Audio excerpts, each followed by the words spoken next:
వరంగల్, ఖమ్మం, నల్గొండ పట్టభద్రుల ఎమ్మెల్సీ ఉప ఎన్నికకు రంగు సిద్ధమైంది. ఈ రోజు ఉదయం 8 గంటల నుంచి సాయంత్రం 4 గంటల వరకు పోలింగ్ జరగనుంది.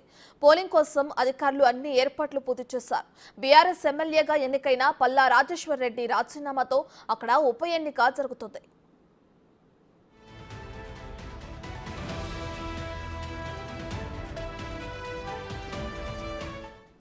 ఉమ్మడి జిల్లాలోని 34 అసెంబ్లీ నియోజకవర్గాల పరిధిలో గ్రాడ్యుయేట్ ఎమ్మెల్సీ పోలింగ్ జరగనుంది. మొత్తం 605 పోలింగ్ బూతుల్లో 4,63,839 మంది ఓటర్లు తమ ఓటు హక్కును వినియోగించుకోనున్నారు. ఓటర్లలో పురుషులే అధికంగా ఉన్నారు. ఎమ్మెల్సీ ఉప ఎన్నిక పోరులో మొత్తం 52 మంది అభ్యర్థులు ఉన్నారు.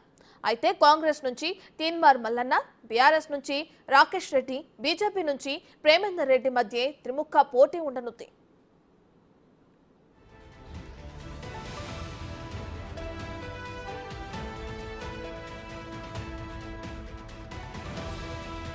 పోలింగ్ కోసం ప్రత్యేక సెలవు ప్రకటించారు అధికారులు. ఉమ్మడి వరంగల్ జిల్లాలో అత్యధికంగా గ్రాడ్యుయేట్ ఓటర్లున్నారు. వరంగల్ ఉమ్మడి జిల్లాలో 1,73,406 మంది, ఖమ్మం ఉమ్మడి జిల్లాలో 1,23,985 మంది, నల్గొండ ఉమ్మడి జిల్లాలో 1,66,448 మంది గ్రాడ్యుయేట్ ఓటర్లున్నారు. సాయంత్రం 8 గంటల వరకు 144 సెక్షన్ అమల్లో ఉండనుంది.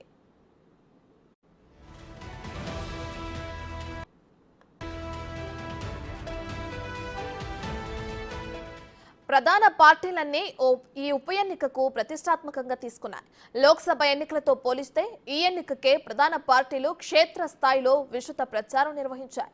ఆయా పార్టీల అగ్రనేతలు నియోజకవర్గాల వారీగా సన్నాహక సమావేశాలు ఏర్పాటు చేసి తమ పార్టీ అభ్యర్థికి మద్దతివ్వాలని పట్టభద్రులను కోరారు. అయితే ఈ ఎన్నికల్లో స్వతంత్ర అభ్యర్థులు కూడా ప్రధాన పార్టీల అభ్యర్థుల గెలుపోటముల్లో కీలకం కానున్నారు. జూన్ 5న ఈ ఎన్నిక ఫలితాలు వెలువడనున్నాయి.